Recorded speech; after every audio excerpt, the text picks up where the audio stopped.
to Bloody Good Horror, covering the best and worst of the horror genre since Halloween 2007. Listener discretion is advised.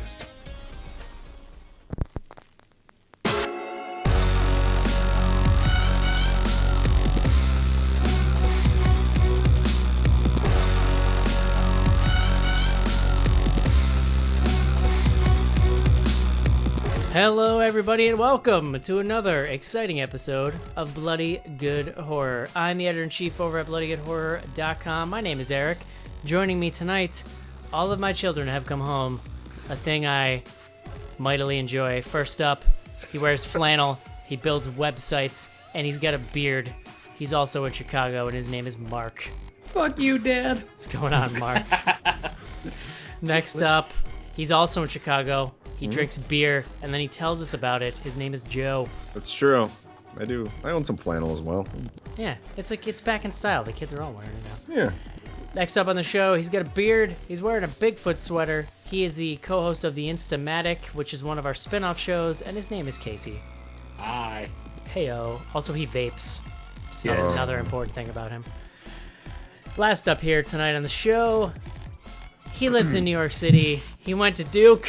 And he is the business manager at bloodygoodhorror.com. His name is John Schnars. Hey. I'm not a businessman. I'm a businessman. Is the Duke thing like the first thing you say to people when you get introduced to them? Yeah. John Schnars, Duke, class of 94. Whenever the hell you graduated. 94. 94. Yeah, we were 8. I pictured a little like Andy Bernard in The Office. It's just like that. Yeah. I have business cards, but they're not business cards. They're just Duke University. It's called Cornell. It's in the Ivy League. Yeah. It's good. All right, it's guys. Good. Speaking of Schnars, we're here tonight to review his staff pick, The Hunger, from 1982. Much respect. Horny Johnny, we're going to call him. Just another piece of evidence that John's the horniest person. Just one big erection of a movie that we're going to talk about in a little bit here. You're going to say erection of a man. Only because we argued him out of Goodwill humping. 1982, maybe the first movie in a while that was made pre-Mark's being alive. Oh. It was actually 83 at least. Still pre-Mark. Yeah, well, no, I was negative 3 years. So I was about a year old then. So. But only barely, not pre me too. So do you remember seeing this in the theaters, Eric? Or? Yes, I do. Yeah, my parents took me. Very important, formative movie for Eric's. My parents' first date. I think I probably said this in the show before, but it was at a time before you really knew what movies were all about. Before you went to see them, my dad took my mom to see Deliverance opening weekend. Oh yeah, I do remember. I think this that story. is at least the third time we've shared that fact on the Probably podcast. a pretty good icebreaker, though, right? Doesn't get any less shocking. If you both survive it together, can't get weirder. You're good. Yeah, you're good. Schnars, Yeah. we have spin-off shows here at Bloody Good Horror. They are shows that are done by some OG crew members, some of the new class, some of who we're calling the Sophistical crew, I believe. So basically they cycle in and out of our feed. Can you explain this a little bit and tell us what people can listen to right now if they're interested in it? Yeah, I mean it's something that we've kind of gotten a little more organized about over the last maybe 6 months. But yeah, we have 3 spin-off shows. It's the Instamatic, which Casey helps run, Sophistical Cinema, which is hosted by John Shelton and Andy, and then I kind of sit in there as the third wheel. And then we have Something Red, which is our newest show, hosted by Cece. It's kind of a nice mix of Books. Interviews. Yeah, it's all books focused, but interviews, some conversations with some of the BGH crew, and yeah, just a whole lot of other stuff. So yeah, as Eric mentioned, those shows, they're cycling sort of in and out of the feed now. It used to be that we were just kind of throwing everything up willy-nilly and like throwing our hands in the air and waving them around as such. Oh, no, we're crazy. Yeah, we were crazy like you about just don't care, John. but part of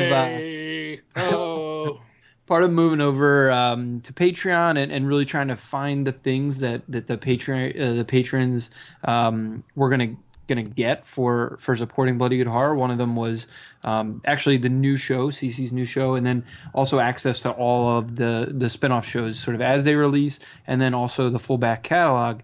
So that's available for $1 a month. on Patreon. And then, as Eric mentioned, we kind of cycle them through the main feed. So folks that haven't heard them or are new to Bloody Good Horror, or just like aren't interested in Patreon, like you're still gonna get that stuff, on, no, on a exactly. It's fairly regular still basis. coming through. So You got the we zips and the zaps. and we just do that sort of one per month. So you'll get 4 of those per year of each of the shows. In January, we pushed the Sophistical episode on the Hateful Eight, and it was a rousing conversation. Rousing or arousing? I mean, Little bit from column depending A. on your preferences, like maybe it was arousing too. I don't know.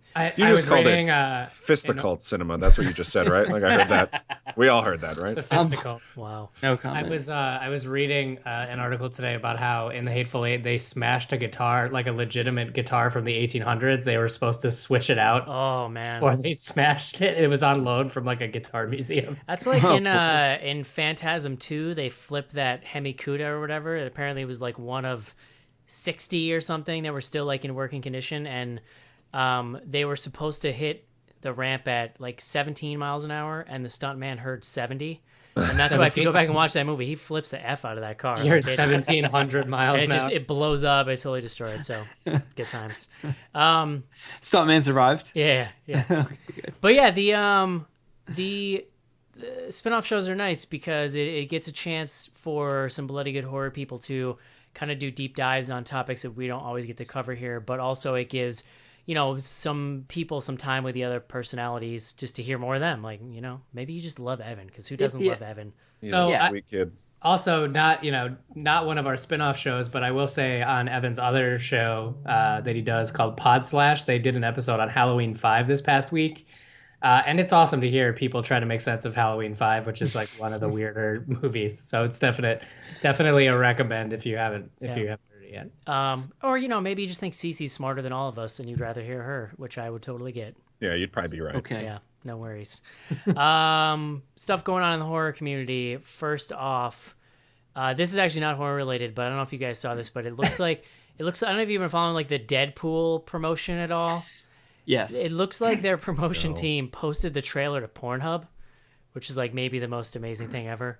Because they named it like you something. You just saw this when it was on when you were. No. I saw. Hey, look at that. It was on Uprocks, but they named it something really foul too. That like just had all these like, sexy keywords in it. It's really funny. I didn't see that one. I did see the one where it was Deadpool reminding gentlemen to check for testicular cancer. Great. Wow. They're really going balls out on that promotional The campaign. other weird thing that happened this week is there's this trailer released for the Cabin Fever remake, which I guess is a thing that I forgot was happening. But Mark, you've seen this, right, Mark? Nope. Did anybody watch it besides me? Nope. Are you effing kidding Wait, me? I have an idea. Let's all watch it. Well, let's all watch it live and react. While Aaron John and I reacts to our spoke up reactions. at least. I mentioned that I did. I admit it too.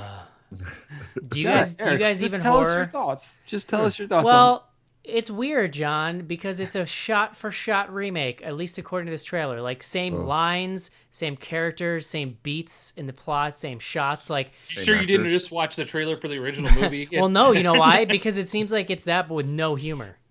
Like, it's just that, but grim.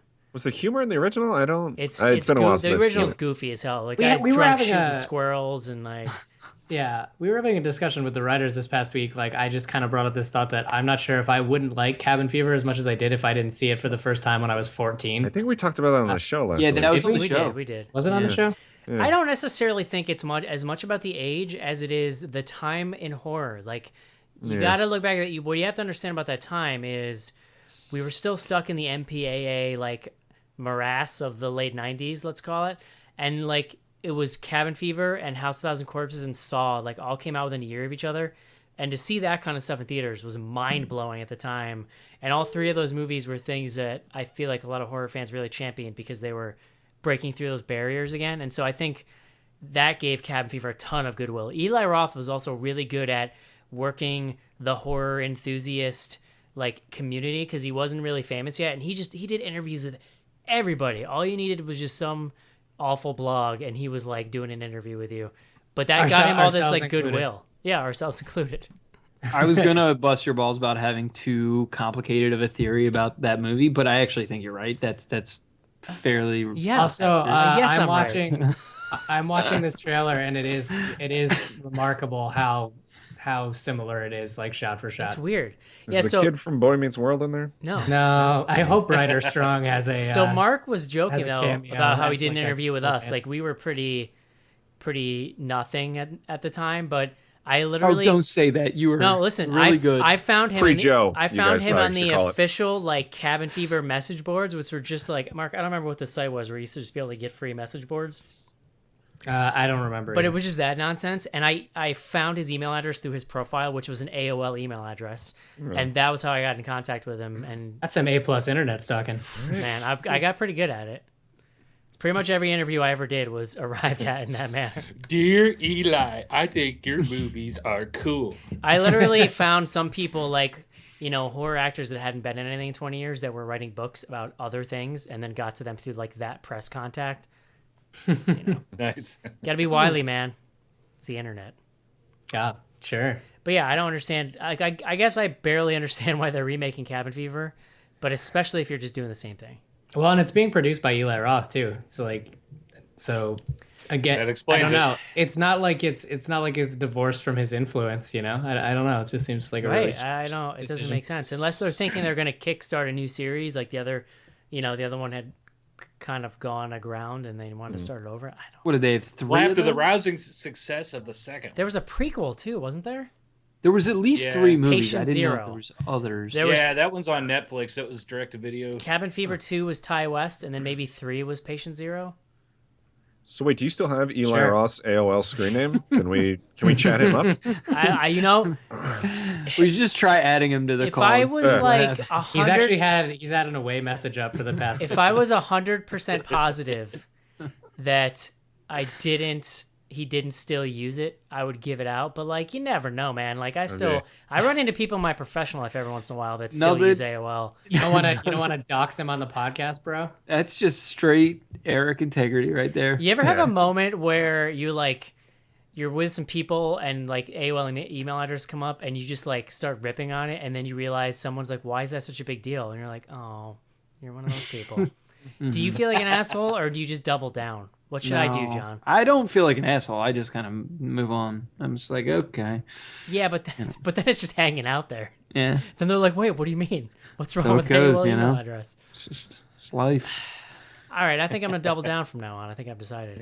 Yeah, Yeah. turn and burn. Double down on the shame. It's more fun when you run into those types when you're in IT because I could tell them, no, you can't use that for work. Sorry. Or Hotmail. Like Hotmail kind of makes me laugh Yeah, too. fair. Although I've heard that they've like actually updated their tools a lot and it's not bad, but it's Hotmail. Yeah. Like still. And if you want to be a hotmail, you got to update your tools all the time. Too hot in the Hotmail. Technology, man. It's crazy. Magnets. How do they work? Bleeps and Zanga. bloops, as Joe would say. Got the zips and the zip. Joe, Yes, what are sir. we drinking tonight while we review the Hunger? We got a good one, and I am quite proud of this pick. The Hunger, about I don't even know where John, to take begin. notes for this, okay? Yeah, all right. So about did they actually say 4,000-year-old? I feel like I may have just 2,000. read that. Yeah. So an elderly lady who does not Yes, age. 2000 would qualify as elderly, Yeah. I'm pretty sure. Who takes on lovers and gives them the gift of eternal life, or so they think. But they do end up expiring, and then she finds a new sweet nymph to take their places. And in honor of that, I picked a beer from the good folks at Stone Brewing, just outside of San Diego, California. And this is a series of beers that they're continuously putting out, but they call them the Stone Enjoy By, and then they actually put the date on the bottle of when you should actually drink this beer. Enjoy by 4010. Yeah. Well, they usually give it like a month. But I don't know if you guys have seen these, but they come in the 22-ounce bombers. They're Imperial IPAs, and pretty much sort of the story behind these is hops. When you put them in a beer, they're usually like an IPA or an Imperial IPA is the type of beer that you really don't want to age. Like the moment you kind of cap that beer, the hops start to lose their flavor. So that's why a lot of breweries put sort of born on dates or best by, so, if you get like a 4 or 5 month old IPA, it's not going to have the same flavor it would have if you gotten it like fresh from the brewery. So Stone actually puts out these beers that they say like, drink this by this date. And if it's after that date, it's just not going to be the beer that we were hoping you guys would have. So it actually, it's pretty interesting because What you're saying is, Joe, it has an expiration date. expiration date, much like many of the young gentlemen that the lady in this film. Looks like her lovers. Nice. Yeah. So they've actually put out black IPAs, a couple different styles, but for the most part, they usually just do their straightforward IPA, and they're super good. Usually comes in at about 9.5% alcohol, so they're up there. And I think I mentioned they come in the 22-ounce bomber, so it's a bigger one. So you're going to be feeling pretty good. They distribute on keg too. You can find them. Yeah, occasionally. Did you give me a picture of this beer, Joe? Did I just miss it? Oh, fuck. Nope, I didn't. That's all right. Maybe next week. Maybe we'll come back around next week. Yeah. We got another shot every week. That's the beauty of the show, Joe. Yeah. But anywho, I mean, Stone is known as kind of being the guys that invented like the IPA or the West Coast IPA. So all their stuff they put out is really good. And I think I've talked about them before. If you get a chance to hit their brewery, it's just amazing. Like they have an acre sort of park where you can just walk around and drink their beers and stuff. And supposedly they're opening up a similar one outside of Richmond, Virginia, sometime in the near future. So, coming to the East Coast. Oh, yeah, there's some artwork. Looking good, yeah. Joe. Nice. Stonebrewing.com is their website. And definitely check them out. Enjoy David Bowie by this date. David Bowie? You guys remember that Fish song, David Bowie? Anybody? No. Nah, Was that on Never the really first listened to album? Fish, It was Joe. on like the first or second album. I think so, yeah. I worked Yeah. with a guy that was way into Fish once. He was kind of weird. I thought you had to be coming from upstate New York. Yeah, it's true. Weird or into Fish? Well, a little bit of both. It's fair. Little from column A, little from column B. High crossover there. All right, guys. David Bowie? It's time. Let's take a quick break and discuss The Hunger. There's a war coming, Ned. I don't know when, I don't know who we'll be fighting. But it's coming.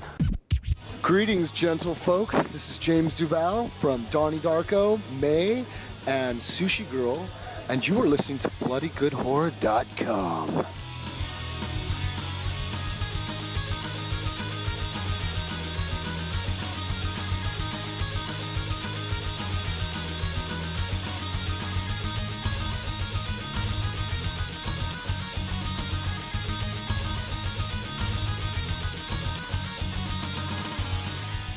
This is it, Jennifer.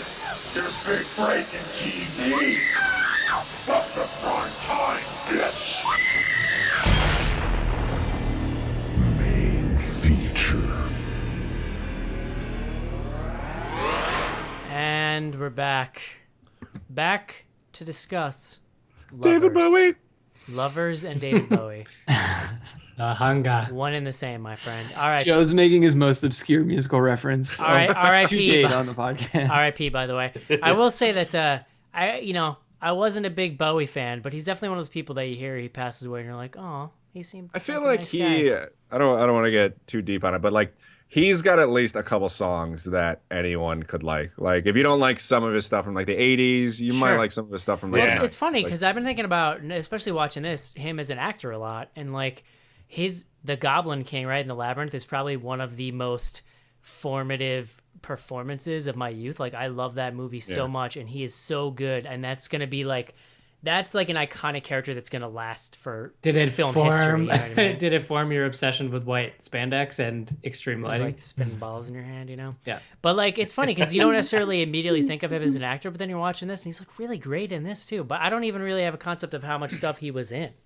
Dude, he wasn't in a ton. I mean, Yeah. we can talk about but no, he was just a performer, right? Like and that's sort of where he came from. He was like kind of just a mediocre rock and roll guy in the like early part of the 60s, like coming along with the Stones and some of those other folks who were coming out of England at that time.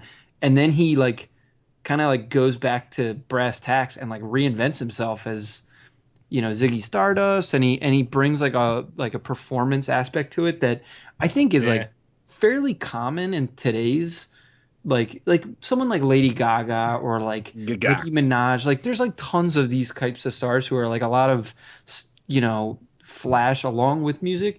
I mean, the thing about Bowie, just I couldn't agree more. And again, like mainly one of the reasons I picked this movie is because of his recent passing. But like, he's one of my all-time favorite musicians. I mean, for the quality of his music, I think the thing too with him is he is such a good collaborator, and like that's why he has such like a broad breadth of styles that he was kind of associated like all his like Very 80s stuff. ethereal. He can kind of be whatever. Yeah, well, I mean, he did all this work with Brian Eno, but like he has a lot of stuff that's almost like pretty straightforward rock and roll, and then like he has this whole sort of second act as like a not disco, but like he was like in the 80s like dance hall. I'd like, love Dance. to know where to start with him, because like when I found out he died, they're like, oh, he dropped this album like right before he died. I'm like, oh, cool, and I brought it up on Spotify and went, No, not for me. Dude, it was a collaboration with a string quartet. I mean, like that's It's like wild. It's real perfect weird. example.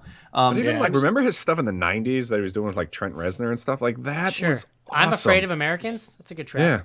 Yeah. There was a lot of people talking about how you guys may have read this, like Bowie like was almost like not came along, but like MTV came along at the perfect time for him. Sure. Because like it helped sort of like revitalize him again for a new generation, and he was really helpful to MTV because of how visual he was and like how much like cinematic sort of performances were part of what he was all about. But he also like famously, and again, this came out like a lot right after he died, and I wasn't that familiar with it, but he like stood up to MTV for not playing black music at a time when like MTV like literally had like a policy of like we don't play like black artists. I saw some of that. Yeah. And that interview was awesome. Yeah, he basically like laid the dude. Yeah, they're well. asking him about his new album. He's like, "Yeah, man, what's up with like no black people being on the station? That's real weird." And then the news person's just like, "All right, back to you, Kurt Loder." Yeah. No, I mean, there's like very few people that I feel as strongly about as David Bowie. It was a sad time. Well, Schnars. Well, he Where's just some of the other ones, reinvented John? himself so many times too. So I'm number 2. It's David Yeah, Bowie. I mean, and me. after Eric, David Bowie, Eric. it's Sarah Palin. I am the Eric. second most influential person in Schnars' life to this day. So, Donald Trump. fun fact: I'm also the third. Yeah. So Well, Eric Schnars again. dropping some knowledge as you do here every week, John. So let's do the word of the day.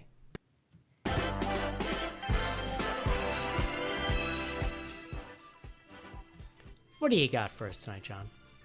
I think Joe knows where I want to go with this word, but I didn't. I went to the mat. I did a little research, and I came back with Ankh. Oh, That's a good one. Right. golf clap. Nice. Thank you, Eric. Take a bow here. That's ANKH. It's like right on the line of maybe being a proper noun. So I'm like, I don't know. I felt a little. Listen, I dirty. think that rule's horseshit to begin with, so don't worry All about right. it. Well, listen, we let these things go eventually. Also known as breath of life, the key of the Nile, or crux ansata. Jesus, Which is the Josh. Latin meaning cross with a handle. It's an Egyptian hieroglyphic character that represents life. That sort of just you'll see it in a ton of Egyptian art. It's like very common in. You'll also see it in our feed right now, John. Like Statuary, Mark there you just go. sent me a sick animated GIF here from 1994. I just found the 90s-est gif of a Ankh on fire. Like literally, you can So see the excited. lines of the Alpha channel around it. It's I've never funny. been prouder of my Wow, ability yeah, to that's Google pretty things good. really fast. It's just like 10 frames just spinning around. I mean, so it's I mean, I won't read the entire Wikipedia page, but the take home is it's sort of representative of life, and it's used in a lot of Egyptian art, and it is a hieroglyphic. It's pretty prominent in the film. The Catherine Deneuve. Did we ever decide how we're going to pronounce it? It's Denavuvi, I think. Deneuver. Yeah, Deneuve. I think Deneuve. I don't know. Denavuvuzela. Kathy. Basically, all of the folks with the hunger I believe it's get an pronounced ankh that they wear around their neck. Hunger lady. And they use it for the hunger pains. It's yeah, it's a little knife in the movie, but Little known sequel to the Hunger Games. yeah. So Most of us went to college in the 90s, right? Like, you can't count on one hand the number of girls that had this tattooed on them, right? Like, you. Oh yeah. Not to rain on your parade, Joe, but approximately 2 of us went to college in the 90s. And Fuck. I'm not one of those. Man, Fuck. that noise was like real genuine too. That was good. oh boy. Yeah, Sorry, so Joe. the Unk.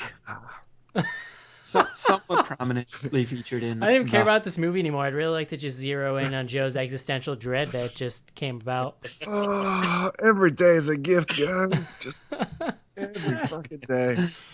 Oh, Speaking of gifts, John, why don't you tell us what this movie is about?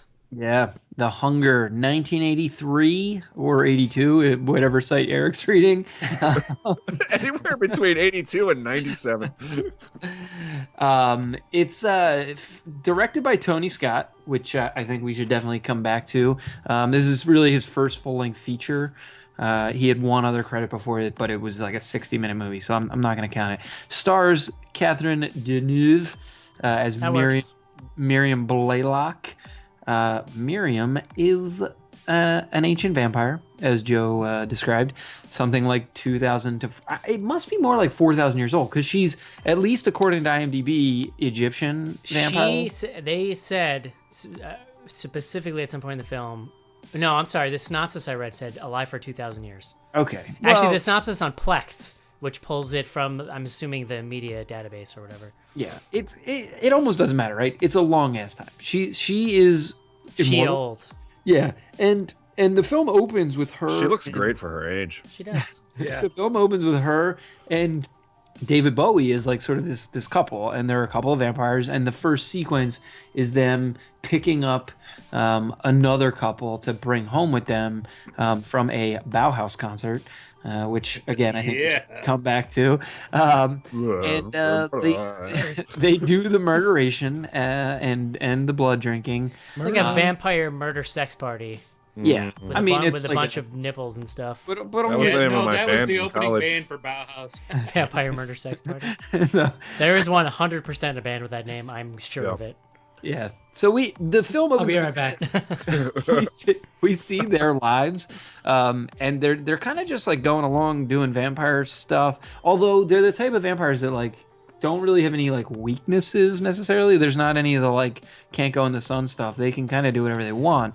A question: has Anne Rice been writing before this movie? When did she start writing? So this movie was actually based on a book, but it's not based on an Anne Rice book. It feels super Anne Ricey. I don't know, to answer your question, but it's the novels by someone named Whitley Strieber, which I don't know anything about, so I won't. He did Ghost Story. I think I just found an online choose your own adventure for a vampire murder sex party. Cool. Wait, are you Casey? You're thinking of Peter Straub, I think. Didn't he do Ghost? Oh, you're right. No, Whitley Strieber, though. I know that name. He Sorry. did The Wolfen and something called Communion. I don't know. Yes, you're right. Wolfen is the worst. The Movie, anyway. I don't know if it's the same thing. In any event, so this is based on a book. It's not really material. But so you've got the David Bowie, who is John Blaylock, and then Miriam. They're kind of living this super luxurious life. They're like the idle rich, but they're also vampires. And really early on in the film, Bowie, it's revealed that his character has a pretty serious problem, which is that his immortality is not actual true immortality. He was in essence tricked by Miriam into sort of becoming her sort of longtime partner, and so they've been together for 200 years, I think he says, and he starts to really rapidly age. And he's like begging her to help him. And this is where He very quickly becomes as old as Joe. Oh. yeah. He reaches out or tries to get in contact with Susan Sarandon, who's sort of the third character of real significance in the film. She plays this doctor, Dr. Sarah Roberts. She's somewhat famous, in the world of the film for researching aging.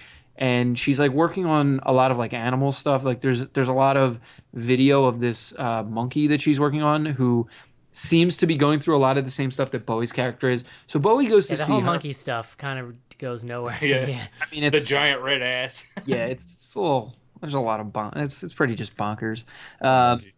So he reaches out to her. So and that's sort of like what brings her into this relationship. But essentially, he very quickly deteriorates to the point where he's like a walking skeleton. And there's a sequence where Miriam puts him into a coffin and goes up to this room or takes him up to this room and puts him into a coffin. And you realize that she has like 10 or 15 other coffins sitting in this room. That's about halfway through the movie. Yeah, I mean, give or take. Yeah, basically you realize that she's lied to them and tells them you're going to be immortal. Well, yeah. let's call it a technicality, because what happens is they have an expiration date, and someday they just desiccate like in a day. And, we can talk about that scene in a little bit, but yeah, so she needs another lover. And here comes Susan Sarandon, all wide-eyed and... So, well, and that's what's Yeah, funny she is did. so she had gotten hooked up with Susan Sarandon through Bowie to a certain extent. Like that's where Susan Sarandon shows up at her house and is like, "Hey, your husband came to see me, and I thought he was crazy, but then he really did age like a ton right in front of my face." Yeah, and I thought that was weird, so I thought maybe I'd come and see what that was about. Susan Sarandon supposedly dated Bowie for a long time too. Any idea how old she was in this movie? I mean, we could do the I don't remember math. how. Like, I probably. was just curious. Not 2000. She was born in 46. The movie's 83, so she was 37. Okay. What? 46. Wow. Wow. Yeah. How about that? It's like olden times. I mean, It's like black and white times. that is it's Ba-da-ba-da-ba-ba. Hey, yeah, I read mean, all about it. Catherine Deneuve, I think, was also born in the 40s. She might have been like 43. is she still alive? Yeah. Cool. Yeah, it's cool when people That's are good alive. to know. So, It is great when people don't drop dead. yeah. Yeah, I mean, and that's sort of the setup. I like essentially, and like it's not really a spoiler to kind of say that like Sarandon becomes obsessed with Catherine Deneuve. I mean, there's a clearly sort of a power that the Miriam Blaylock character has to sort of like set her, I don't know, hooks of attraction into people. She got some like vampire hypnotization Yeah. powers. There was like an earlier sequence too where Miriam goes to see the Susan Sarandon character at a book signing and gets, there had been some previous interaction, but essentially she kind of like hooks her, and that's sort of the second half of the film is this sort of trajectory of their relationship and then how it unravels. Yeah. All right. Well, Schnarr's staff pick. Yep. Let's get right into it. Mark, will you exact revenge on Schnarrs for hating on your staff pick? No, not at all. Well, what fun are you? Woo! I mean, John has given me so much joy, if only because I have been spending the last 10 minutes searching for Ankh GIFs on Google Images. So, The second one was much better, yeah, thank you. or worse, depending on your definition of that. They're so good. So I assume you're calling on me, so I will answer this Yes. question here. If you told me, I knew, like, I purposefully looked up no information about this movie before watching it, and boy was I surprised. If you told me that it was like a very 80s like erotic vampire movie starring David Bowie and Susan Sarandon, this is actually probably exactly what I would have pictured. And in that way, it's kind of awesome. I don't know that like I don't know that I loved it or that I would ever watch it again, but as like a sort of goth time capsule genre thing, I think it's super effective. I think the example that I made over email was that like if I owned a goth bar, this movie would be on rotation on the TVs, and like I think that's the On like highest. 20 TVs on the dance wish. floor. Yeah, I wish you owned a Shit, my goth goth bar. bar would be called The Hunger. yeah, exactly. So like I don't know. I feel like solid. that's about as high praise as I could level on this, but I just can't wait to like get into what this tells us about John, that this was the movie that he picked. Joe. It's pretty obvious. John is super horny. I'm closet goth too. Tell me It's something like, I don't know, Joe. Always rubbing up against the Well, fridge. Schnarrs is always just so successful and happy. He likes to watch these movies about people who are unhappy, just remind him Yeah. what it's like. I can't wait to see John walk to work in the morning in his corpse paint. Yeah. Just humping the couch all the time. Was that me? Am I up? Yes, Joe. So it might be the couple beers I've had, or the fact that I got Fish's Yunta playing in the background now. But I think when I first watched this last night, I really hated this movie when I got over. And the more like we've kind of talked about, and the more I think about it, like I think Mark said it perfectly over email. Like I can appreciate this movie, and I can kind of respect what they were going for, but like I didn't particularly like it. Like I think a lot of the problems, and I think you guys would agree with me, like they kind of gloss over a lot of the details here. Like it's not they don't get deep on anything that's really going on. So you kind of just sit back and enjoy the visuals of this, which, I think you totally can, but it's just not really my type of movie. Like I never got into the sort of goth stuff in the 80s and 90s. Like it wasn't my deal. Joe, are you really listening to music in the background right now? Yeah, I've got a. Did you just casually drop that you just listen to music during the show? I just, I decided to play it in the headphones. Wow. It's very low, just so I can hear like a little background music. Joe, I know like you as like I don't know, does this music stuff bother you? Like the fact that you're like, you know what I mean? Because you have very specific tastes in your metal. Like you see something like this and you just go, oh man, F this movie. Not really. Like I actually I've tried to listen to like Bauhaus and stuff like in the past. Like it's not my thing. Like most of the movie is actually classical. Classical, yeah. Yeah, which is actually really cool. Which is actually good. And I noticed, just because I stalk you on Spotify, Eric, you've been listening to a lot of lately. Yes. And actually I have too, just because I'm watching that show, Mozart in the Jungle, which, not to get completely off topic, but that show's awesome. Like if anyone hasn't seen it. I'll watch that. Yeah, Spotify's great for classical music because then I don't actually have to buy it. And I can just kind of like flip around and see what I like. But no, I mean, I can appreciate the way that this movie looked and what went on in it. Like I think like Mark said, like I don't think I would ever watch it again. I don't hate it by any means, but it's just not my thing. It's like such a niche movie. It's an interesting time capsule, I think. Yeah. Oh yeah, for sure. I'll totally agree with that. Casey. I kind of loved it. So thanks, John, because it's one I've never watched before. I've seen it a million times out there and looked at it and thought, that's not really up my alley because I figured it'd be slow and already not something I was really into. But I was pretty wrapped up in it. I loved the story. I loved David Bowie in it. I really loved everything about it. I thought just the way everybody played off of each other was good. The whole the heartfeltedness of it. There was a sadness to it. It was pretty cool. Yeah, it's funny. I like looked at this movie a lot too, and I always thought that the cover art was a little underwhelming. But now that I've seen the movie and I looked at the cover art again, I'm like, man, shit's haunting. Yeah, it's messed up, man.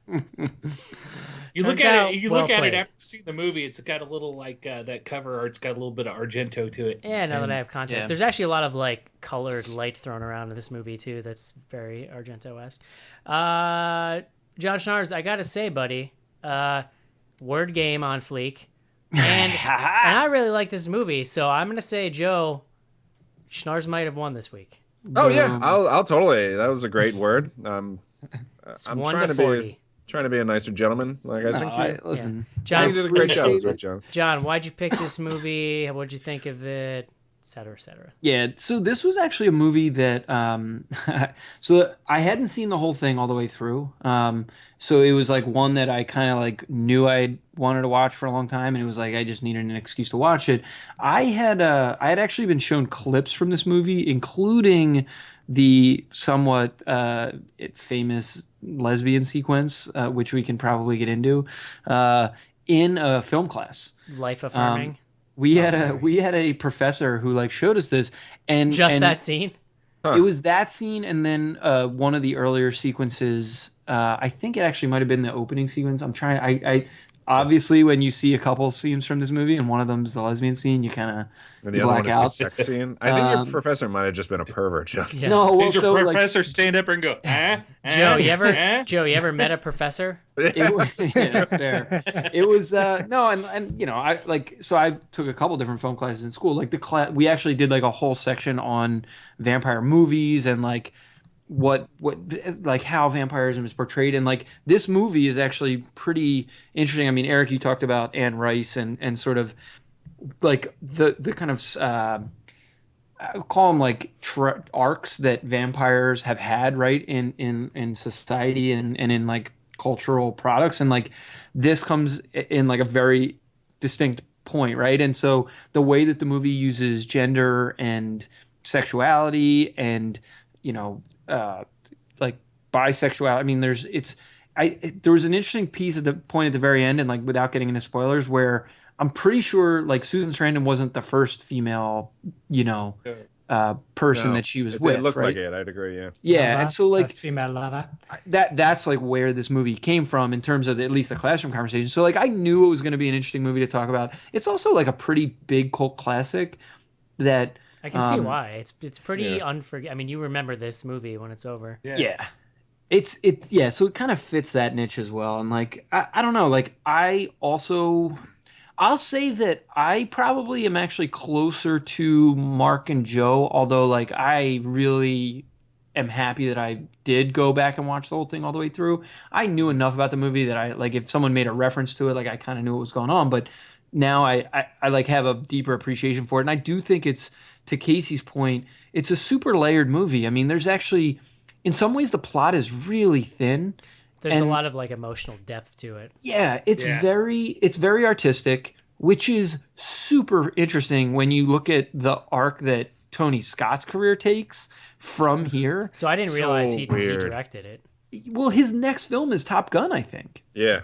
And like Top Gun's not a bad like Also I'm actually pretty like, erotic, to be fair. yeah, In its fair. own Just- special in a- way. in a just, different way. just in a different way. Yeah. But I'm one of these people and like we don't need to go off on like a deep tangent, but like like Tony Scott I hold up as like one of my least favorite directors, but like it's so interesting having seen this movie because a lot of what happens in this movie like all of the things that I don't like about his later films like are actually present here, but they're like so overdone and like so heavy They in just some like ways. flash some boobs on the screen every now and then. It's just totally Well, like sexy. No, but it's in a lot of ways this is like an art film made by Tony Scott, who's someone who like goes on to basically only make these sort of like very overblown and heavy-handed. Well, he did Top Gun, action. and then after that, he did Beverly Hills Cop 2. Yeah. It's like insane to me. No, I know. I mean, The well, Last Boy Scout, he's made some movies that I like. I mean, I'm Days not of trying Thunder to say being one of those movies, right, John? it's That not on the movie top of my is list, but fucking awesome. no. He So has, like, I the, think the weirdest credits. Sorry, I'm just very distracted now. yeah, I do think that's like a really interesting sort of like talking point about this movie. I don't, so yeah, like long and short of it is like I actually really liked it. I mean, I love David Bowie. That's why I picked the movie, like to talk about it in the context of his recent death. But like, it's also there's just so much shit going on in this movie to unpack, and like we actually ended up having like a really long email conversation about it. Yeah. Or you guys did that I like tried to catch up on later. But yeah, so yeah, I'm glad that it at least like landed in an interesting spot. So I'm pretty much with Casey on this one. I think that I mean I kind of had fair warning because Schnars did describe this to me as batshit crazy, and then I got a text later that was like telling me that he had watched it and it was even crazier than he remembered. So I Yeah. definitely had the benefit of going in just expecting nonsense. And I think that also like I don't know, maybe it's too forgiving, but I think films from this era I maybe judge on a different type of scale. But I just really enjoyed this movie. It's like a surrealist film, but to me had just enough of a kind of through line. Like there are moments that are a little hard to follow, and there's definitely some like contradictory plot stuff, but overall like the plot's easy to pick up on. Like Bowie's dying, then he dies, she's got to find a new partner. You can actually sum up the entire plot in like 2 sentences. But which it's is but crazy. it's Yeah. really about like the crux of the film is this thing where they all of a sudden just hit this expiration and start aging. I don't know that I've ever seen a vampire movie like that. I thought that was kind of cool. I mean, I guess it could be argued this isn't a vampire movie. Like, No, it's really like I mean, it's a very just tragic romance. Well, she does like lay out that at one point, like pretty close to the end, she like lays out like, listen, like you are gonna need to drink blood like once a week, and you're gonna like there's a they whole are piece drinking about- blood. Yeah, Yeah. well, and there's a whole piece where like they only sleep for like 2 hours a day or like something yeah, like. but it doesn't follow the sort of normal vampire tropes where like There's they no have fangs. fangs, they can go out Sure. in the Yeah, daylight. yeah. It's very it takes a lot of liberties with that stuff, but I think it it works to the film's benefit. Oh yeah, for sure. Because it just paints this very distinct thing, its own little thing. I think that it is like, again, like I didn't really know Tony Scott directed it either, so I wasn't really going in with any preconceived notions. I think it's actually a really beautifully shot film. I love all the classical music. There's these great flashbacks to like her previous I say previous lives, but it's her same life, but like this juxtaposition between things she's doing in the past and in the present, and the way that they're paralleled, and just kind of because you would just repeat things if you were living this life, but just with a different setting around you. And they edit it in this really interesting way where it almost flows, like you're not really breaking from what's happening, you're just for a second like seeing it with the backdrop of the past, you know what I mean? And there's like, I actually really enjoyed all these scenes in the beginning before you really know what's going on, where Bowie can't sleep, and they have this like beautiful bed that's like with all this like flowing stuff around, and the sun's coming in, and he can't sleep, and he's just sort of like thinking about all this stuff. It's a really, really brutally sad film. And then the moment to me, and when we brushed over it in the synopsis, but he basically, once he figures out that he was basically lied to and you know, whatever, he eventually starts looking like the grandfather in the Texas Chainsaw Massacre. And which, again, another character that I could never really... guy from Six Flags. Yes. Oh, Mr. But Six. that grandpa, like a character that I could never really figure out what the deal was with, like, ever. But he says, "Put me out of my misery," and she's just like, "I can't. This is just your life now." And I'm going to put you in a box. He eventually shrivels up so much and becomes so decrepit that she's able to just like pick him up like it's nothing. She brings him upstairs, and this moment where she puts him in the coffin, which is unbelievably awful to watch because he's like totally aware, but he can't really move or say anything, and he's just staring at her like the only thing that's really happening is with his eyes, and you're like, that's really effed up. And then she covers it, and she kind of slides him in with the other people. And she has this great line of like, you know, like, comfort him tonight or something like that. And like, holy shit, man, that is like... Yeah, well, she's talking to the other... Yeah, like she's people, telling right? them to make sure to comfort him because he's new to this and it's going to be really the worst thing ever. And like... But that how about the weather today? And I think it's like... No, Casey, you can go in a second, but I was just going to say, like, it's an interesting twist on the vampire thing because it's essentially... The vampire thing is always about the immortality and how that's a really tough thing. But what this adds to that is that the immortality comes at a cost. Like, yes, you get all this time, but guess what? You are then tortured by an eternity of desiccation. Yeah. In a box. But that whole scene, like you said, that was one of the best, most powerful scenes in the movie because the whole time she's starting to explain to him, and you realize that's as she's carrying him upstairs and she's talking to him, you realize that he's not dying. It's a slow realization. You're like, oh man. Yeah, you're like, oh shit, he's gonna be in there forever. So also weird because when David Bowie passed away, he still looked as good as he did in like the early scenes of this movie. Yeah, that guy did not age. Can we just have like himself? A weird aside that I had only found out from IMDb, but apparently this was they made a Hunger TV show. Yeah. What? It was like an anthology though. Terrence Stamp and David Bowie host a horror anthology show introducing the evening story. The stories are steamy erotic tales dealing with power, sex, lust, and driving Oh my urges. God, that's got to be on YouTube, wow. right? That sounds like something and that would be on YouTube. there were 2 seasons. It looked like it stretched from 1997 to 2000, but there were only 2 seasons. So that's that what late? station? It must have been in the UK or something. Yeah, this was a British movie. I'm guessing. I'm guessing. Guessing. It was? I'm guessing. Well, if you ask It was a me. British movie, John? Yeah, well, so I mean, Tony Scott is British. Like he was trained in the UK. It actually says on IMDb it was shot in the UK, even though they're supposed to live in New York. And then the final, the last scene, obviously, is in London. Are there houses like that in New York, John? It seemed awful gothic or something. There are. I mean, Yeah. It looks very like Upper West Side. Like Yeah. Ooh. Another kind of odd aside about this movie that like I almost this is gonna sound ridiculous, but like this I movie can't wait. Go on. had a hilarious amount of cigarette smoking in it. Yeah. Like, did anyone else notice that? Yeah. Like, I mean, it was and the it's- 80s, right? Like, you just did it. It's such a testament to like how far we've come with cigarettes that like I you had this can't same just- exact thought when he's in the doctor's office. Yeah. Yeah, but like even the doctor, Susan Sarandon's character, is smoking like in the lab. I was like, what? Well, here's a funny That's thing. She after goes, they tell David Bowie not Yeah. to smoke in the waiting Well, room. yes. And she's still lighting up. but they tell her you can't smoke in the waiting room, and then he turns and puts it out in the ashtray that's next Yeah, to him. that's in what the I room noticed that too. you It's can't like, all right, you smoke in. can't smoke in here, but we do have ashtrays. But it's funny though how it was like, it's not like now where if you walked into a building like that with a cigarette, they would throw your ass out immediately. Like you could walk in probably and just like, oh sorry, and then like put this out, and they're like, that's This was the fine. one place? That- Okay. That was socially Yeah. acceptable. I mean, I haven't trying to lived get- there in 3 years, but not much has changed in Jersey. Like, it's still pretty close to that. So I was in Vegas last year for a business thing, and the first like indoor place I went to, I wanted to vomit because I was like, it's awful. because in Vegas too, they pump in that like awful fake Yeah. clean air smell, and it's disgusting. Well, I will even say in, that in I Jersey, dropped like a- when they banned smoking, they did it everywhere except for the casinos in Atlantic City. Oh god, it's so I'll do awful. it. I dropped a pack of gum on the subway the other day, and a girl picked it up and handed it back to me and told me that if it was a pack of cigarettes, she wouldn't have given it back to me because that's disgusting. And I was like, She's trying to hit on you or it something? was like a really weird way to balance out something that was very nice to be like, if this was cigarettes, I would not do it. Yeah, like why would you even say that? It's so No, it was weird. very serious, and I was like, well, thank you for handing me back. Did you say, the-" well, it was on the subway floor, so I'm not going to take it from you now? 'Cause I would have that's been the like, correct well, answer. actually, I just use gum packs to store 3 cigarettes at a time. So the joke's on. Yeah. Or no, it's like that's heroin actually in there. So But yeah, I nice. did. Crack cocaine. I did notice the smoking. So I after think the, it's sorry, ahead. real quick there because it pertains to that. But it's funny because I noticed this as we started recording. If you go to the IMDb page, scroll down to the message boards.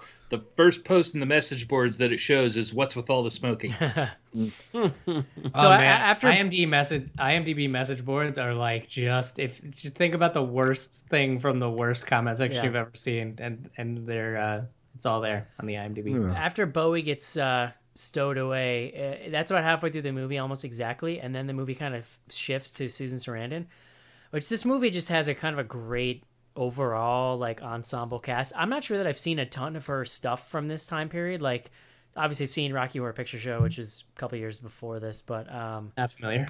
it was mean, interesting. Like, I love We like talked about it, but Bull Durham, like if you Yeah. guys have Oh, seen yeah. Durham, like So there's good like a God. hard shift though in the film where it just completely changes story because Bowie's now gone and it's about Susan Sarandon. So it's got this interesting like unorthodox structure to it. Yeah, that does. really threw me off too because I didn't know much about this movie. I never read up of it other than staring at the box cover, in the 80s. But I expected David Bowie, especially as much as people talked about him in this, to be the main characters. So when he dies off at the 40-minute mark, you're like, what the hell? Yeah, I think was a little it's shocking. completely. I think it's a completely fair criticism to say that the movie is a little slow and that the script is definitely a little. I mean, it's like non-traditional isn't even the right word. It's very much scripted like an art feature more than anything else. It's very loose. it's very Like, it's very loose. very dreamlike. Yeah, it's Well, dreamy. It's also super linear, right? Like they have this whole setup where Susan Sarandon is basically like she's a doctor studying these. There's a good portion in the beginning of the film where they show like these monkeys like killing each other and shit, which was pretty gross and weird. But like that she is like studying aging or like these monkeys that are aging very fast. I'm a And- science doctor. I am doing well, science. but they literally never come back to it. Like it's actually something that in theory should tie into the rest of the in movie. a better and they written just- movie, and a better written movie, that's like a key to the whole plot with the amount that they go to showing it. But it's really just more about little visual I mean, it's more about getting from point A to point B, right? Like it gets her in the door, and then they just kind of never go back to it. Yeah. So if you're looking for some sort of satisfying story, I don't think that this is really a great movie. But if you're looking for just sort of like visceral, and that kind of goes back to the like smoking thing and all the sex in this movie, it's like just very sort of artsy and I visceral. really and think not- if you just look at it as like a fun time capsule that's got this really weird artsy vibe and like as an example of David Bowie acting, like I think that there's actually a lot of value in this for genre fans, especially if you dig stuff from this era. Well, and like, listen, it's sexy as hell. Like the movie is, like, and there's nothing wrong Let's with just that. get Like, after it. it's, You might call it it's like- sensual. What's Yeah, wrong there's- with being sexy? so, I will say actually just to cover John's ass a little bit because I know this is becoming like a meme about how just like I uncontrollably. got no problem. Listen, I got no Please. problem with it. I'll own it. Please uncover John's ass. Eric, The only thing as strong as his brain is his libido. Eric posted the GIF in the feed, but I searched for like the Hunger movie GIF, and if you search for this on like Giphy, it's actually mostly just GIFs of David Bowie from the shower scene that's in this movie. You see his butt. So it's not like we're always sort of walking on thin ice in these sort of like hyper sexualized conversations, but this is like all over the place. This isn't just like Rock hard ass on Bowie. Butt game on fleek. Like, rock hard. Here's the thing, though, and as we talked about over email, and John mentioned it as being a big part of this film's legacy, is like there is a lot of like gender fluidity and like fluid sexuality in the film. There's very much you with syllables. There's very much jumping between like straight relationships, gay relationships, but like also like you have Bowie kind of bringing his androgynous thing, and there's the shower scene is very much about him and his tight little caboose there than it is anything else, right?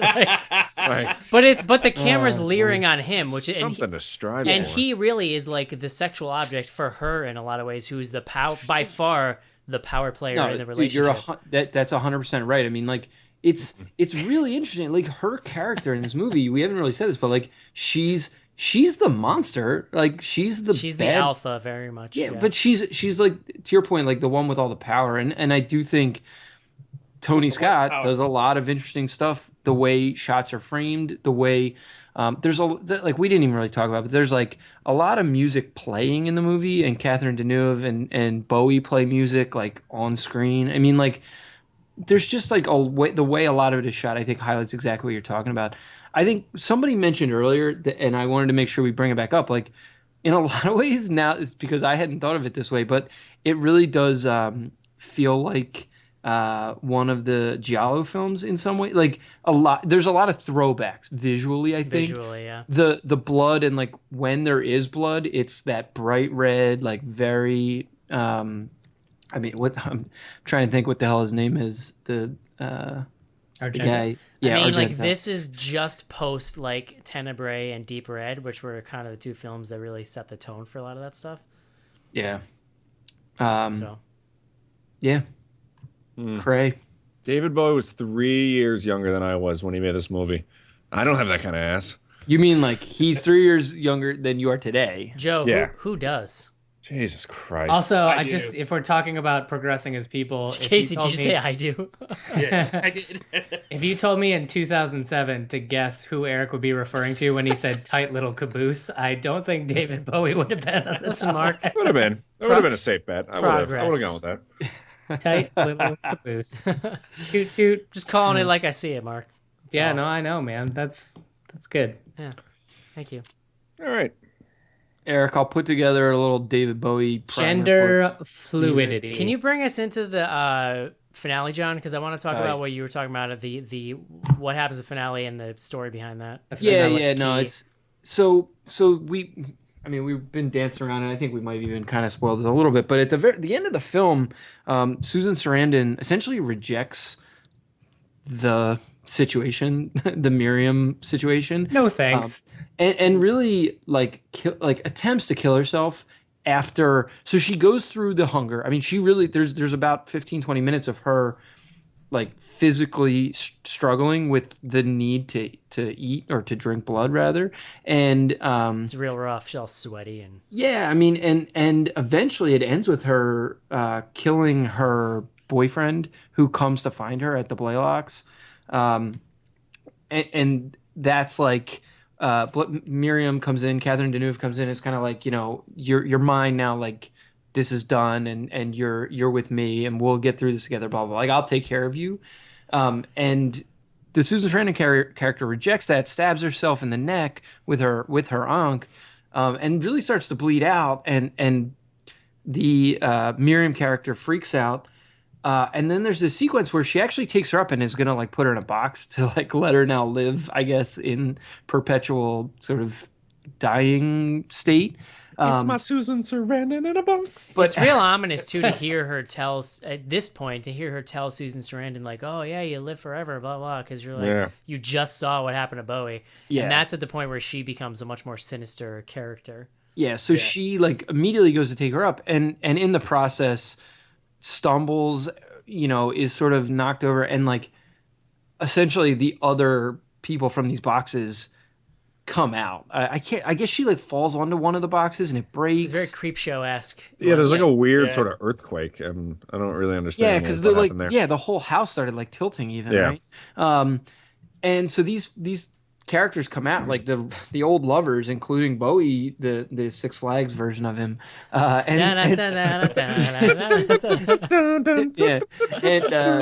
and they throw her down the stairs, and she kind of like falls down this. It's like 10 flights This of steps. immortal vampire falls and dies.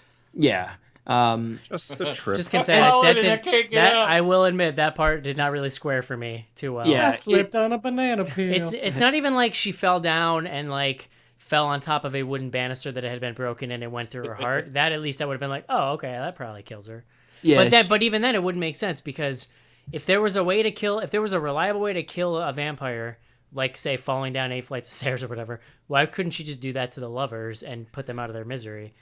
Well, and so this is where the way the film, that was like the way the film was supposed to end, or something like that, and maybe there was another sequence. But according to Wikipedia, That there's was the state of the world. yeah, the final scene, which I'll explain, but the final scene was essentially like forced on the film by the studio, pre-release, and the final scene is actually, we like kind of fade out on her body at the bottom of the stairs and fade back in, and it's actually Susan Sarandon who is like sort of walking out onto a balcony. We realize now in London, I think you can see like St. Paul's in the background of this shot, and you can hear Catherine Deneuve's character like basically like pleading to be released from a box, and it's sort of like the roles have been reversed essentially, and now she's the one who's gonna live forever in the in the box state.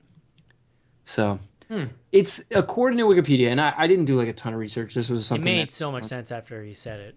yeah, this was something that like was added kind of after the fact, and it really is like kind of a jarring end to it, and because like it's not even that it like feels different from the rest of the film, visually or anything like that, it looks different. It's more that it just like it changes the tone of the film like somewhat dramatically in the final sequence. So Yeah, and I think like just draws into question the rules of the universe, which were already super fuzzy. You're just like, okay, sure, because multiple things have happened that fly in the face of the rules. Catherine Deneuve is old, dead now, whatever. Susan Sarandon is not dead, and she's now like the head vampire lover lady. It's like none of that squares the rest of the plot. well, no, I don't think she's the head. Like, I actually don't think she's the head vampire lady because, like we don't know what's gonna happen. But like, she gets 200 years now, and like my assumption is more that in 200 years she's done. But what happened? But like something changed Catherine Deneuve's timeline so that she now has aged. Well, no, but she was alive for like thousands of years previously. No, my assumption is that like she's just very badly injured from the fall, and like was injured enough to get her into a box. Huh. She fell off her hover round. See, I didn't read it that way. I read it that badly burned. And again, this is all like it's all like wild conjecture. But I saw it as somehow the act of her like former lover sort of like it's karma, right? Like rising up back against her somehow like robbed her of her powers. And so then she just became one of them, basically. And now Susan Sarandon has like the live forever powers. I mean, that sort of like moral Twilight Zone-y ending probably makes more sense in a movie that's like a little bit more coherent, right? Sure. And so, like I think trying to assign any meaning to like, it is sort of a it fool's skips a errand. couple beats that you're like, oh, this is a good and interesting ending, but doesn't really give you any sort of transition into how it happened. It just kind of happened. Yeah. Sure. No, you got the juice. My nerd theory on the whole thing was that she hadn't completely won Susan Sarandon over yet, and she couldn't feed to heal herself. That's the best I could come up with. Like she wasn't totally invested or something. She didn't believe in herself. Science. Interesting. Was there something else you wanted to mention quick, Casey, before we wrap up here? Oh, I was gonna say the supporting cast in this movie is also really good too. But it was cool to see some of these faces show up, like Dan Hedaya, who is Hedaya. I've never seen that dude look so young. Who is he? That was Yeah, he was the detective. Yeah, it turns Yeah. out Oh, that yeah. guy got less funny looking with age because he's real funny looking in this movie. He's got Yeah. like a whole butt chin thing going on. It's just like But not, did you guys catch not a the one pretty that I wanted to gentleman. bring up was did you guys catch Willem Dafoe? I did, Yeah, yes. Yes. That took me by surprise. I've never seen him in a bit part before. You mean Ira from Mad About You? Wasn't that guy's name? No. Wait, Ira, right? No, Yeah. His brother, Paul Reiser's brother? I don't care much for Paul Reiser. I'm pretty sure with that. was he in that show? Yeah, he was 100% in Mad About You. I just can't remember his name. I don't know. I'm pretty sure it was Yeah, Ira. it's literally like one shot. It's like insane, and he's not that young in this movie. I didn't like. Was he just Yeah. just like around? It actually, I'm looking. This was like one of his first credits. He was in 2 movies, like one of which was uncredited before this. So that's funny. Maybe It was he's just weird in to his see him as a bit 50s. character. Well, Yeah. yeah. I mean, he was 30. He was like 27 when this movie came out, or 28. I'm saying he's probably looked 55 since then, I guess. Yeah, basically. All right, fellas, time to wrap up. Schnars' staff pick. What say you, Mark? I was not like crazy about it, but I think it's worth watching. Joe, Yeah, I'd say it's worth one watch. Casey. I love it, but you have to be in the right mindset for it. Yeah, I agree. John? Yes. Yeah, I think it's a fascinating piece of not only horror history, but also like to see this David Bowie performance, especially now when he's kind of on everybody's mind. So And his tight caboose. thumbs up, John. 5 thumbs up from the Bloody Good Horror Crew golf clap, buddy. Look at you, Joe. Thanks, guys. Thanks. Nice work. We figured you didn't have enough victories in life. We'll hand you this Yeah. one too. Perfect. All right, guys, that's going to do it for The Hunger. Let's take a quick break and do some fan mail. You promised you'd take me there again someday. James!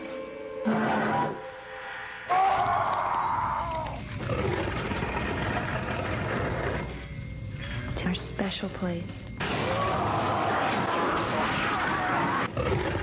Silent Hill.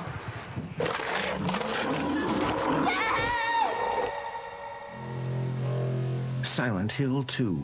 Rated M for mature. For PlayStation 2. From Konami. Hi, this is Billy Bryan, the Stay Puft Marshmallow Man, and you're listening to Bloody Good Horror.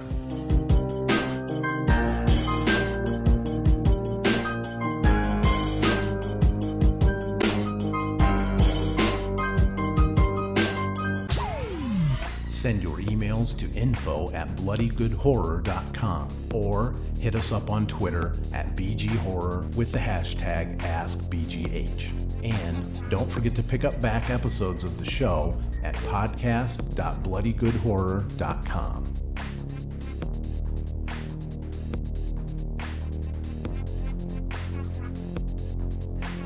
And we are back. Back in the house to do some fan mail. I did actually find a piece of fan mail that we were missing. This is from Barb. Barb's apparently a longtime listener who's checking back in. She says, the subject said, "What's up with Bloody Good Horror?" And then the email says, "Is it still on the air? Is Eric still short, bearded, and irritable? How's Joe's bathroom? What color are the towels? Is Mark married yet? What was Schnars' take on the adaptation of his life, The Big Short? Can dogs look up? Sega Genesis for life, Brosif." A former listener, Brenton. So maybe it's from Brenton. I don't know. Yeah. Sure. Mark's almost married. I'm almost married, yeah. Couple months. Then that'll be all of us. info@bloodygoodhorror.com is the email address. What else? Joe, you don't record in your bathroom anymore. No, I'm out. I'm out of Moving the on up. bathroom. Yeah. Out of the bathroom. Was that a different fellas. apartment? No, it's the same one. It was just a different. I think we changed cable company, so I have a different setup now. They didn't run the cable right in your bathroom this time? Yeah. For some reason, I think our old Wi-Fi, the best reception I got was in the bathroom. Yeah. All right, here, info@bloodygoodhorror.com is email address. We are also on Twitter. Oh, yeah. At BG Horror. Give me a second here, guys. I gotta get the tweets into the video here. Beep, With boop, the clickety, hashtag clack. AskBGH Mark. Yes, sir. First one. I just would like to point out to you guys, since you might not be able to see it, that I've got the breakfast picture in the feed right now. Oh, perfect. Yeah. Great. The first one is from Lil Frank, 1818. it says, "Answer me this," and it's a picture that says, "If medical marijuana is safe, then why did it turn my mom into a juggalo?" What is a juggalo? Also, that was not the first tweet I had. Who's the next one from? Alan Murch. Yes. Okay, we're good. All right, you just clearly missed the first one, which doesn't make is a real bummer because Yeah, it should you're go gonna in need the feed. visual. There's a visual aid. Well, too late. No, you gotta show it now. I'm already Because poised. his mom for the really next is a tweet. juggalo. All right. Well, anyways, this next one, Alan Murch asking the hard-hitting questions, and I can't wait to see how you guys react to this. With all the furor around the Oscars being too white, will BGH be taking action to make the show more racially diverse? Boy. Yeah, it's an interesting question, actually. I mean, it's totally fair. We actually would love to, but like, I'm not sure that we've gotten a lot of like interest from people. You know what I mean? That are not white. To be frank, like I would be 100% open to it. I think it would be a good part of the diversity initiative here. I mean, we've like, to be clear or fair, I guess, to us, like we've definitely like it's not that we like shy away from talking about Sure. race or racial issues, and we've tried to like mix things up. I know there was the tongue-in-cheek selection of Tales from the Hood, which I actually did not get to attend. That was not tongue-in-cheek, John. Well, in any event, it was actually a really good show, and I thought a good conversation. So I don't know. I mean, like, it yeah, and that's comes a up pretty and- like intense movie on racial issues too. yeah. Yeah. So- I would love to be able to do that. We'll make it happen if we can. There you I go. also, I mean, do you guys like? I think the things about the stuff about Oscars is like super interesting, and it's like 100% valid. And the biggest thing, and I don't know, this is gonna sound like a weird aside, but like, they just needed to change who can vote, and like, it's a really easy thing to do. This is actually happening Well, right they now. tried to, and the old people freaked out. John, I don't know if you saw that. No, but like this is happening right now in baseball as well. I don't know if you guys follow this at all. Like there's been a lot of problems with the Hall of Fame, and like there's this whole like uproar about like who gets to go into the Hall of Fame from the 90s when everyone was using steroids and yada yada yada. And you now have this like whole generation of like really good players who are never going to get to the Hall of Fame. This like it sounds like a weird kind of corollary, but like all they did is they threw out anyone who hadn't been like a published baseball author or writer in like the last 10 years or something, which basically, because you were grandfathered in on your vote forever. And that's the same thing that the Oscars did roughly. I mean, from what I've read about it, is like once you were like in the Oscar voting pool, you just got to do that forever. And so you stop working. You're like a 75-year-old who sees like 5 movies or the ones that they send to your front door. And of course, you're not going to understand like the diversity of films that are out there. And all that. So, John, you ever try to take an old person's car keys away? It's rough, man. I mean, listen, man. I wasn't part of a conversation, but that conversation was had with at least one of my grandparents. So, So you know how hard it is. it's not super cool. And I don't look forward to it happening to me, which is why I just won't ever own a car. Yeah. I mean, at the risk of like fully stumbling down all of these different rabbit holes, I also think too, like now with social media and all this shit that's going on, like there's an expectation from a certain generation that there's like transparency around all of these certain things. And like just what John's talking about, all these sort of archaic voting systems for these things that we don't fully understand. I think now you're just seeing people get kind of in an uproar about it because it's laid pretty bare how like archaic a lot of that stuff. I mean, listen, it's embarrassing for the Academy of Motion Picture Arts and Sciences. Like they are embarrassed about it, and they're like doing something about it. I think the transparency I'm not as worried about because like I don't think that anyone feels like they're doing anything like illicit or like the votes aren't being counted. It's literally just like the people who are allowed to vote like aren't representative of like the art that's being produced and consumed today necessarily. Yeah. They had Will Smith on Graham Norton on in the UK this here recently, but they asked him point blank about his thoughts on it. I'm not going to try and quote what he said because I don't have it in my head, and it's a pretty big issue. But he had some good thoughts to say about it on why he, to remind the people in Hollywood that they have, kind of a mission to make sure that stuff gets taken care of because people look to them as kind of leading, their major influence on people in pop culture and stuff like that. So it's worth going to check out his interview on there because it was a pretty good answer. Yeah, and I will also say too, this is sort of on both sides of the coin. I don't know if you guys saw Concussion. I didn't actually think that. I thought Will Smith's performance in Concussion was fantastic, but the actual movie itself Didn't was get not reviewed that super great. well, yeah. Yeah, I mean, no, that's where like that's a bad like that is a movie that I think a lot of people are pointing to, but like I've it's not seen it. But so it's a great point that it came up. I don't think that movie really makes sense as the turning point because I don't know how much that movie deserves credit, anyways. Aside from no, but there were other. I mean, like the Straight Outta Compton, which like again I Got didn't kind love, of but snubbed like on a lot of. yeah, it got snubbed on a lot of They got stuff. nothing, right?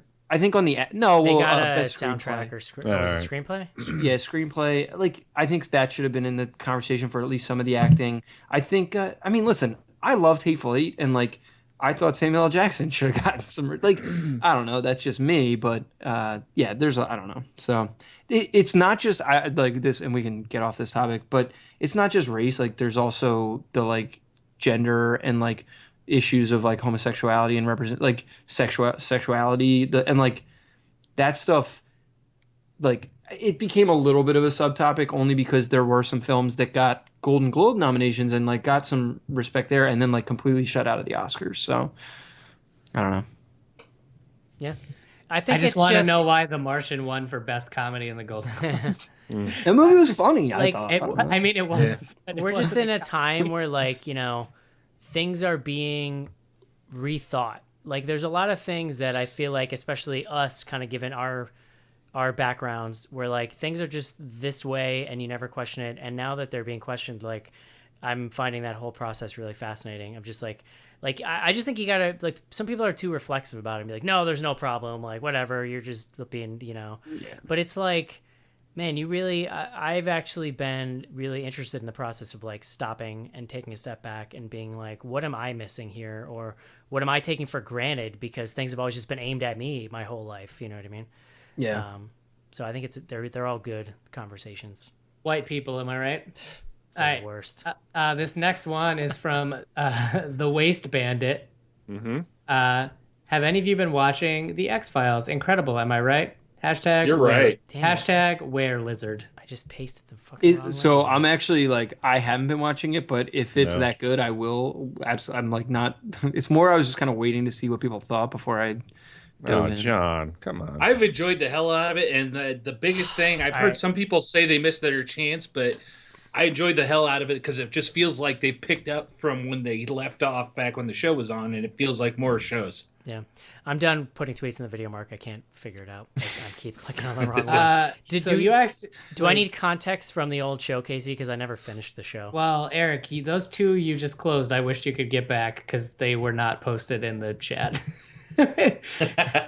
Hey. Game over, right, man. we'll bring it up at the end. There's a little bit of context, but it's not bad. You're not going to be completely lost. Most of the context they have is more from the movies, I think, than the show.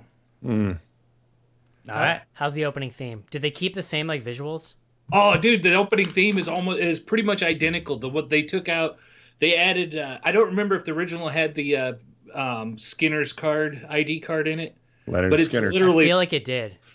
It's got the same thing except for that scary like see-through face. They don't have that in there anymore. Oh, that was the best part. Yeah, It's too but 90s. They else looked is at it the and they're same. like, bro, this is too 90s. It's the same thing.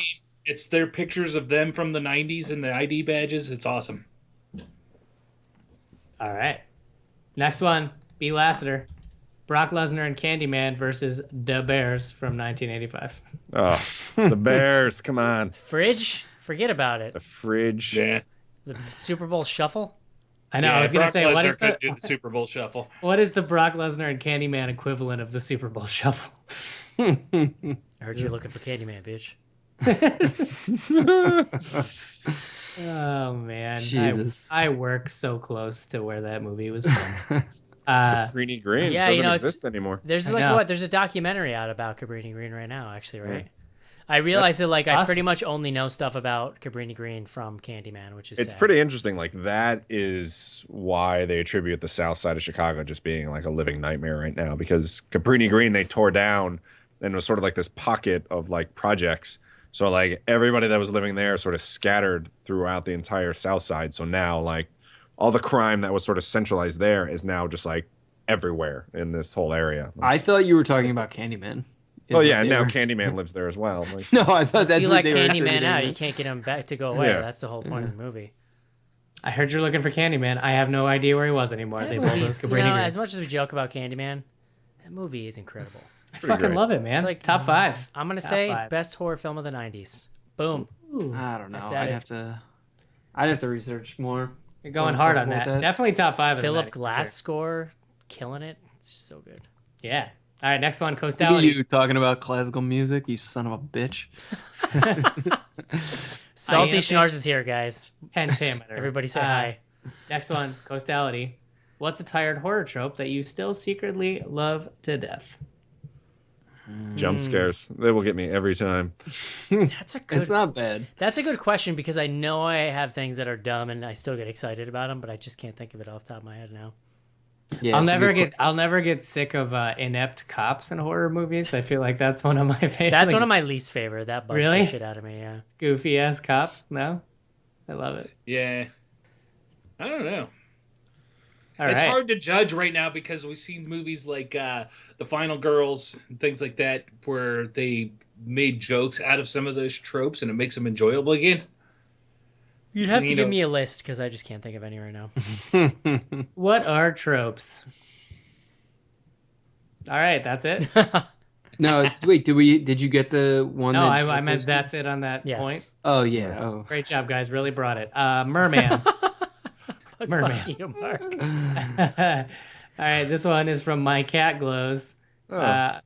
I feel like this needed to be brought to your attention, and it is the Kazoo Kid Trap remix. So, of which Great. it's an amazing remix. What is the Zoo Kid? I missed this.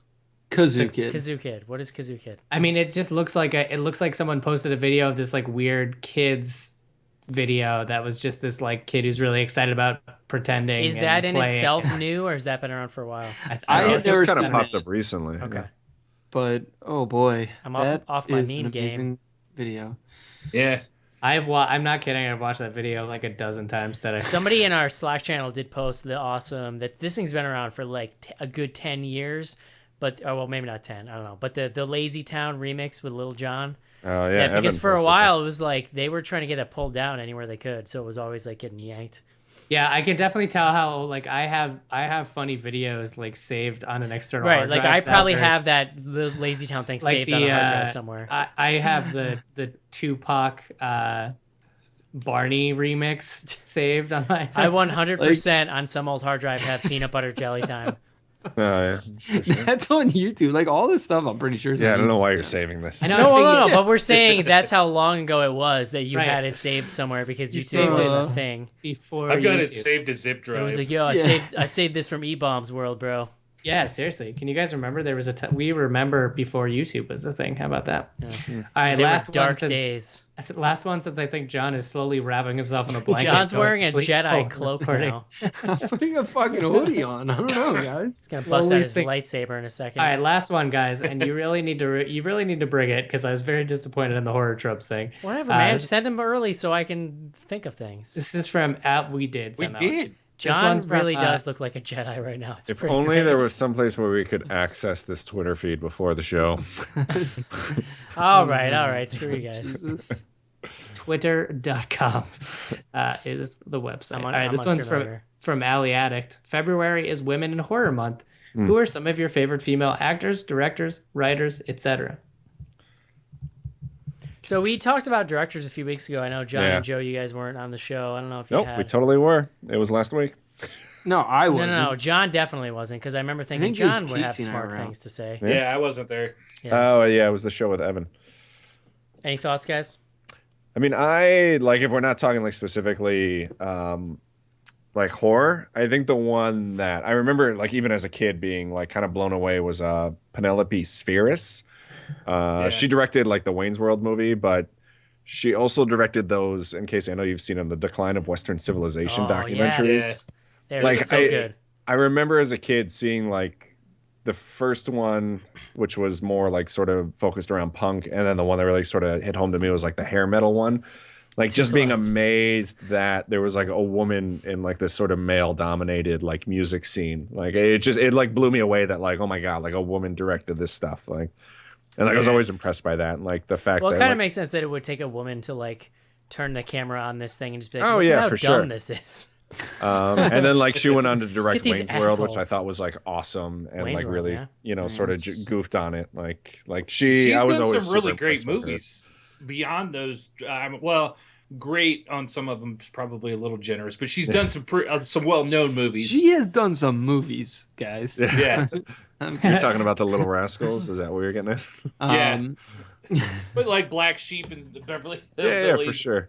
I mean, you've seen her around there, but she started out someplace that was so far underground. It was pretty cool. Did you just say the Beverly Hillbillies? I just Yeah. wanted to confirm that. That's Yes. good. Okay. Let's get that straight. But she also did Suburbia, which was pretty good. Suburbia. I thought that was Richard. Oh, did he just direct that?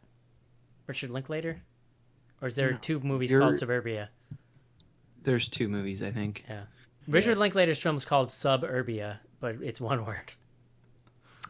And it's really good. Has Steve Zahn in it. Highly recommended. You should watch it. I was actually thinking of Richard Linklater, so never mind me. If you ever grew up in a small Casey, town, there is a movie though she directed. Yeah, I know. if you ever It's grew not up the in one I a was small thinking of. town and ever hung out outside of a gas station, I would recommend Suburbia, but just be ready. It's gonna hit close to home. Yeah, it is. Those two real. No, you guys. I mean, you guys talked about all the movies that I think I would have brought up, which would have been Near Dark. Oh, Near Dark. I don't know if we did bring a Near Dark. Near Dark is one of my favorites. Catherine Bigelow. Yes, I mean, Catherine Bigelow in general Male just kinda, gigolo. Yep. just has been kicking a lot of ass. Catherine Bigelow, male gigolo. Like if you look at a film like Hurt Locker, like that's a really fascinating project. I feel like. Oh yeah. Now I'm gonna forget the other one that I really wanted to call out. In any event, yeah, it's. I think we were talking about it even before the show. Like it's an interesting Good points, question, John. and like it's funny when we talk about horror directors. There's basically like there's people who are like horror directors, and like that's all they do. I mean, like the Carpenters and the Wes Cravens. Like then really they don't touch anything that's not in the genre. At least to my knowledge, and like there might be people I'm not thinking of. Like there's not a lot of women who would fall into that category. There's women who make great horror movies. There's tons of them. I think you guys mentioned this too. The Babadook was a female director. Like, I mean, that's a recent one. But there's not like a female director who's kind of said like I'm only doing horror. At least again that I can think of right now. I think you have some indie ones, but like they're not necessarily high profile. Yeah. And again, like part of the like, it's funny. Like there's not even really that many directors today that are kind of in that same conversation for men, right? And part of it is because of like how the gender unequal the like filmmaking world was back when Craven and Carpenter and all these guys are coming along. So There you go. See, that was much better, guys. Great job. thanks, Mark. I mean, you're a part of these questions too, Mark. Appreciated it. No, I just read them. I don't have any thoughts. That's not how that works. I can't believe I forgot, but one of my all-time favorites is she's a double threat is Angela Bettis. Wow. Yeah, you know, it's Director funny. and actress. I was gonna say, so she directed Roman, which was kind of an interesting. It's almost like a take on May is the only way I could describe it, but it kind of gender reverses those roles. But I think her performance in May is like just a really incredible thing. Yeah. And if we're talking actors, obviously, it's like, oh, that's like a completely separate conversation. No, because like there's a gajillion at that point. I kept coming back to May when I was thinking about it, even though it was directed by a man. Just so I have something to offer to this conversation. I mean, to John's point of there not being a ton of female directors who direct exclusively horror, I think Mary Herron deserves a nod for American Psycho. But again, you know, she's not. If you said horror director, you couldn't come. You know, she did like The Moth Diaries, but it's not like. But it's also it's like an indication of the kind of overall like. The problem is that we can sit here in like 5 minutes and name every high profile horror film directed by a woman. You know what I mean? Sure. Like but I guess the interesting thing about the example of American Psycho in general is it's so the good. kind of Well, it's this movie about like a sociopath that has a very sort of masculine energy. So it's a very interesting movie to be coming from a female director. Yeah, well, it's also, I mean, Yeah. critiquing that energy, It's right? right. There's In a a, lot of ways. yeah. It's, So I think that I just think it deserves a specific nod for being, for being that significant. Quick aside on that. This week, I received a mailer for American Psycho the musical, now on Broadway. nice. Ah, jeez. Schnars, have you Come with a bone white business card. I mean, Schnars, have you ever tried to feed a cat to an ATM before? I mean, I have 2 cats, and if you told me I had to, I wouldn't hesitate. Yeah, okay. So, The voices in your head told you to do it. they You've drive already me been scoping out the crazy. neighborhood ATMs to see which Yeah. one would fit your cats. Yeah. Okay. There you go. Good We went from a really nuanced gender discussion to animal mutilation, and that's how we roll. You're welcome. That's cat. it from the Twitter machine. David Bowie. That poor cat never hurt anybody. Well, I 'Cause- can't say that for sure, I guess, but Cats are the worst. they really are. Devil animals. Devil animals. Yeah. Yeah.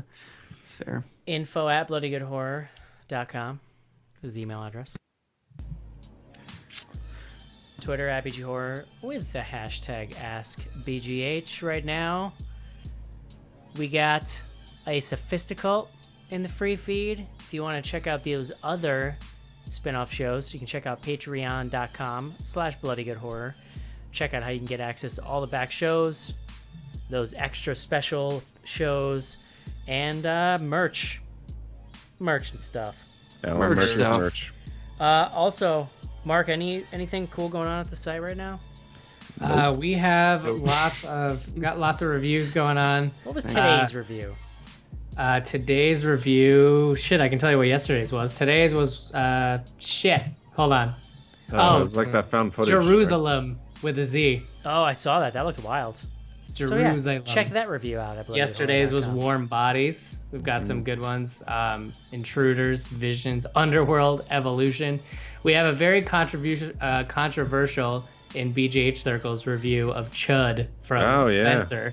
I will not tell you what he said about it, but we had a discussion about it. You had words.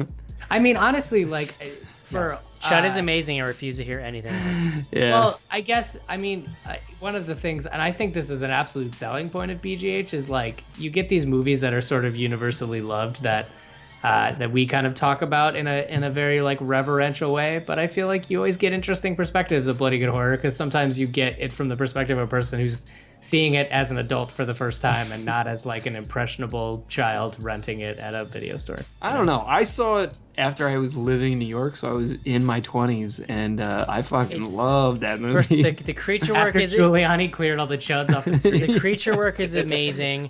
Daniel Stern is straight up unhinged in that movie. Like I have no, and if you read the behind the scenes of that movie, apparently him and John Hurd were like strong arming the director, and like literally because I'm pretty sure he was a first time director. I actually interviewed the writer once, and he now I got all this from him, right? But like he was saying that Daniel Stern was basically taking over the movie and rewriting pages himself and just saying like, no, we're gonna do this, and like he just looks like a nutbag in that movie, and like a great time capsule of skeezy 80s New York. You know, Yeah, it's for just sure. like holy crap, man! Also, Amazing score. fantastic back episode from our first 50. The I music, can't remember so which good. episode it was, but Chud. Cannibalistic, humanoid, underground. Yeah, I love when you use it as like Also known a as stinger in the Bud. show. Yeah, it's pretty good. Yeah. Bud the Chud. I have Bud the Chud on my hard drive. I've literally been wanting to watch it for like years and haven't yet because I've never seen it. Unrelated film that got Chud 2 slapped on it, but yeah. Sometimes you gotta call Bud the These Chud. are the kind of conversations you can join in if you hang out at bloodygoodhorror.com. Also, follow us on Twitter. There's lots of fun stuff going on there. Guess that's going to do it. What's next week, guys? Pride and Prejudice and Zombies. Yeah, going back to the lovely, theater, nice. ladies and The gents. theats. PNP and Z. By the way, I don't know if you guys have had this experience, but I've really been enjoying trying to explain Pride and Prejudice to zombies and zombies to normies. Because people are seeing that trailer now and asking me about it. Like, what is It's this? a movie based on a graphic novel based on movies and also an old novel. Well, I just thought, like, we've known about it for years, but you forget that, like, oh, like, not everybody knows about this craziness. So I've been rolling my eyes about this concept for years. Right. So, all right, guys, that's it. info@bloodygoodhorror.com. Next week, Pride, Prejudice, and Zombies. Yay, Hope you yay. enjoyed the show, and we'll talk to you then. Adios. See you. Goodbye, everyone.